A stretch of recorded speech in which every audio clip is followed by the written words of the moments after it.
Para pemirsa di rumah, aku sudah sembuh dari pingsan aku. Tapi memang tadi aku benar-benar kaget karena tiba-tiba ada tagihan-tagihan yang datang dengan mengejutkan ya. Jadi kita tidak pernah tahu sebenarnya sudah direncanakan dengan sedemikian matang gitu ya sebagai ibu rumah tangga, bulan ini, minggu ini apa aja yang harus keluar, lalu nanti untuk sepanjang tahun ada nggak sih untuk rencana liburannya, rencana hura-huranya ya kan, rencana mungkin mau amal atau zakat atau apa untuk kanan kiri keluarga dan lain sebagainya. Tapi ya memang agak susah juga ya. Jadi nanti sebaiknya untuk hari ini kan kita mau ngebahas soal pendidikan anak, dana pendidikan anak. Jadi tema kita hari ini adalah strategi menyusun dana pendidikan anak. Jadi untuk ibu-ibu yang ingin tahu seperti apa sih strateginya untuk menyusun dana pendidikan anak, nah hari ini makanya kumpul di sini ya, ngobrol di sini sama kita, sama ada aku Mia Kusuma di Kinanti, Kisah Ibu dan Buah Hati. Jangan lupa bukan cuma Kinanti yang syarat informasi, tapi ada juga majalah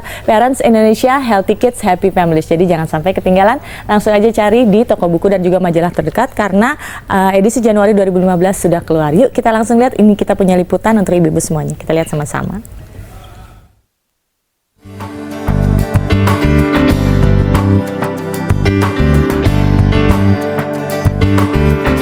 Sejak kecil, anak penting diajarkan menabung ya ayah dan ibu. Jangan sampai uang yang diberikan orang tua hanya untuk jajan dan beli mainan. Namun bukan hanya anak yang harus kita ajarkan menabung. Ibu dan ayah juga perlu menabung untuk masa depan keluarga.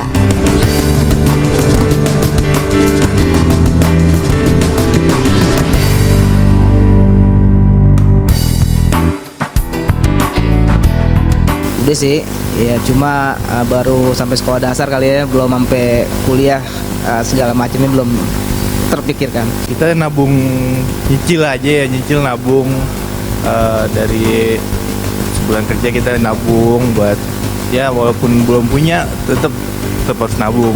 Tabungan pendidikan untuk anak sih ya saya sih belum nyiapin ya, cuma karena namanya baru nikah kan, baru setahun 2 tahun ini emang juga belum ada tabungan buat anak, cuma nantinya sih emang mau rencana mau bikin. Ibu dan ayah, persiapan untuk masa depan perlu dipersiapkan sejak dini loh, agar kehidupan di masa depan bisa lebih baik. Bagi sebagian orang tua mungkin sudah ada yang mempersiapkannya, namun bagi yang belum, jangan bersedih. Tidak ada kata terlambat untuk mempersiapkannya. Konsultasikan tabungan masa depan ayah dan ibu pada ahlinya agar lebih terkendali keuangannya. Saksikan Kinanti ya, ayah dan ibu.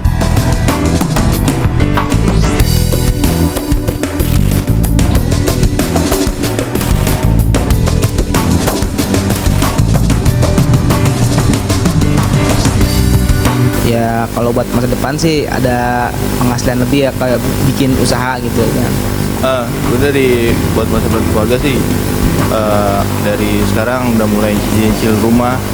Yang saya siapin untuk masa depan keluarga selain tabungan ya usaha-usaha aja, selain kerja kantoran juga ya usaha juga, biar nanti selain kerja ada penghasilan tambahan dari usaha. Dah gitu aja. Itu kenapa ada supir aku dari di situ ikutan komen, sosokan komentar ya, ngomongin soal keuangan, dia sendiri udah membuat keuangan aku berantakan. Aduh, ya udahlah nggak apa-apa. Ibu-ibu, pokoknya semuanya yang mau bergabung di sini, tema kita adalah strategi menyusun dana pendidikan anak. Nah, aku kan mau curhat nih sama ahlinya. Langsung aja yuk kita panggilkan untuk datang ke studio karena kita kedatangan Mas Giri Sulandar RFA, yaitu Register Financial Associate. Betul ya? Halo Mas Giri. Halo, Mas Giri masih di Niji? Oh itu giring ya, ini apa? Giri. Mas Giri, aduh maaf di rumah aku berantakan. Jadi aku lagi ngitung-ngitung nih Tagihan rencana. semua, ya? Tagihan semua. Kok nggak ada yang aku menagih, orang-orang menagih ke aku ya. Jadi aku sudah menghitung rencana keuangan tahun ini. Tahun 2015 aku pikir wah ini sepertinya tahun ini harus lebih baik, aku harus menghitung rencana keuangan. Tapi baru berjalan 1 minggu belum apa-apa, kayaknya udah drop nih, udah hitung-hitungannya kayaknya udah salah, berantakan. Jadi sebenarnya apa sih yang harus diperhitungkan Mas dalam mengatur rencana keuangan rumah tangga? Kalau kita ngomongin perencanaan keuangan rumah tangga sih sebenarnya gini, untuk di awal tahun sebenarnya kita ada tahun lalu gitu ya. Biasanya kalau awal tahun orang ngomongin resolusi. Iya. Nah pertanyaannya adalah udah dibuat belum yang resolusinya untuk tahun ini? Karena gini, kalau kita bicara financial planning, biasanya setiap awal tahun sama akhir tahun pasti ada perencanaan. Iya. Gitu. Misalkan kalau di akhir tahun kita udah ngelihat nih ternyata tahun kemarin 2014 kita udah bikin apa aja ya. Yang udah kesusun apa sih? Yang udah tercapai apa? Yang belum kecapai kita kasih poin-poin kenapa nggak kecapai? Apakah ketika di tengah tahun karena banyak banget sale akhirnya berantakan, itu kan biasanya kayak gitu ya. Aduh Mas, aku tersinggung deh. Enggak, tapi memang semua harus di breakdown, harus ditulis Iya, gitu. betul. Harus ditulis. Harus ditulis. Jadi nggak harus detail. Kalau emang udah biasa bikin nggak harus detail. Cuma poin-poin besarnya memang harus dibikin. Gitu. Kenapa? Karena misalkan kayak contohnya hari ini kan kita ngomong dana pendidikan ya, dana pendidikan, terus dana pensiun. Terus misalkan kalau mau bikin beli rumah baru misalkan atau beli ganti mobil misalkan, Iya. itu poin-poin besar emang harus ditulis. Apalagi kalau sudah bicara soal pensiun, kadang-kadang sudah masuk ke usia lanjut itu Ya. kita mungkin mau rencana punya apa, tapi kadang-kadang ada yang jatuh sakit dan lain Betul sebagainya sekali. ya. Kalau kita nggak punya asuransi juga, Iya. sedih banget ya. Oke, Ya. nah. Bicara soal perencanaan keuangan untuk seorang ibu itu kepala bisa mumet pecah. Kadang-kadang kita bisa ngobrol sama suami, tapi kadang-kadang juga suami yang penting aku cari nafkah nih, kamu atur uangnya kan kayak gitu ya, gitu loh. Nah, aku sudah atur sedemikian rupa. Dan ada kadang-kadang jangka panjangnya aku pingin nih gini, kan kalau misalnya umur anak aku baru 1 tahun nih, Mas Giri, pasti masih lama sekolahnya ya, untuk masuk playgroup aja masih 3-4 tahun lagi, lalu kemudian TK, SD. Tapi kan sekarang TK aja udah mahal banget ya, dimanapun. SD dimanapun juga. Jadi aku pikir mungkin aku sudah bisa merencanakannya sejak sekarang nggak sih Mas untuk kedepannya nanti, karena kan nanti pasti biaya hidup jauh lebih gila lagi kali ya. Betul. Kalau misalnya ditanya mulai kapan, sebenarnya ya dari sekarang. Kalau misalkan Nggak apa-apa ya. Iya, dari Mbak Mia Jangan misalkan, santai ya. Jangan santai. Kenapa? Karena yang pertama yang tadi Mbak Mia bilang, dana pasti biaya kan semakin mahal. Apalagi sekarang dana pendidikan di Indonesia. Kalau misalkan ngomongin negeri, mungkin bisa dibilang negeri kan gratis sekarang. Cuma nggak semuanya gratis loh. Ada poin-poin yang harus bayar juga. Betul. Apalagi sekarang ngomongin swasta. Swasta itu di Indonesia nggak ada takaran ya, Mbak. Oke, kita lihat ya. Nih kita punya slide-nya nih Mas. Iya. Boleh tolong dijelaskan nggak sih Mas? Oke, nah ada bisa lihat di mana ya? Iya, di sana, Oke, di silakan. situ ya. Nah, itu kan kita kasih contoh tuh. Misalkan ada sekarang anaknya usia di sini. 1 tahun anak aku Nah, Mas. pas banget Mbak Mia ya. Misalkan sekarang usia anak 1 tahun. Biaya kuliah saat ini, kita ngomongin saat ini untuk kuliah S1 4 tahun nggak boleh lebih ya. Itu kurang lebih 150 juta saat ini misalkan. Oh my God, Mas. Gitu ya, total, Anak aku Mbak. baru akan kuliah mungkin 17 tahun lagi. Nah, pas banget. Aku mau pingsan lagi boleh gak? Gitu ya. Apalagi nanti 17 tahun lagi. Misalkan kalau kita anggap aja inflasi pendidikan itu 15% per tahun, nantinya di usia 18 tahun ketika anak Mbak Mia masuk bisa sampai 1,6 M. Gitu, selama pendidikannya 4 tahun. Jadi mau berpikir punya anak lagi. Nah, itu dia. Biasanya kalau kita bilang sih, kalau kita ngomongin dana pendidikan adalah alat KB yang paling efektif katanya. Oh gitu. Langsung kecil Iya. jumlah populasi dan juga anggota keluarga. Oke, kalau gitu Ya. kita break dulu. Boleh. Tapi nanti kita nggak cuma berdua. Aku mau Oh, datengin oke. satu bintang tamu aku yang cantik jelita. siap, Ya, siap. tapi setelah yang ini Ya. tetap di Kinanti Kisah Ibu dan Buah Hati. Kembali di Kinanti Kisah Ibu dan Buah Hati. Kalau misalnya kita ngobrol berdua aja nggak seru ya, nanti kita panggil bintang tamu. Tapi kita juga mau ngajak untuk ibu-ibu semua di rumah, ayah-ayah Kinanti juga yang pengen tahu dan juga pengen terlibat dan juga pengen ikut menyusun ya strategi dana pendidikan anak seperti apa strateginya, boleh langsung telepon ke kita karena kita punya telepon interaktif di 0215155111 atau kalau ditelepon kayak sibuk terus langsung aja lewat Twitter juga boleh karena semua pasti sudah punya Twitter di @kinanti_jak_tv. Langsung yuk kita panggilkan. Nih Mbak yang satu ini lagi sibuk syuting film tapi kita culik aja ke sini Oke, ya. boleh. Ada Mbak Khusus Vivi Buntaran. Halo Mbak Vivi. Lagi syuting katanya ya? Halo, Nggak apa-apa iya. ya?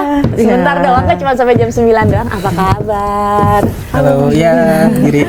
Lagi syuting film apa sih? Aku boleh tahu nggak? Sekarang ya Palasik judulnya. Apa tuh? Yang kalau Tema genrenya apa? horror trailer. Horor. Iya. Mbak Vivi nggak jadi setannya kan?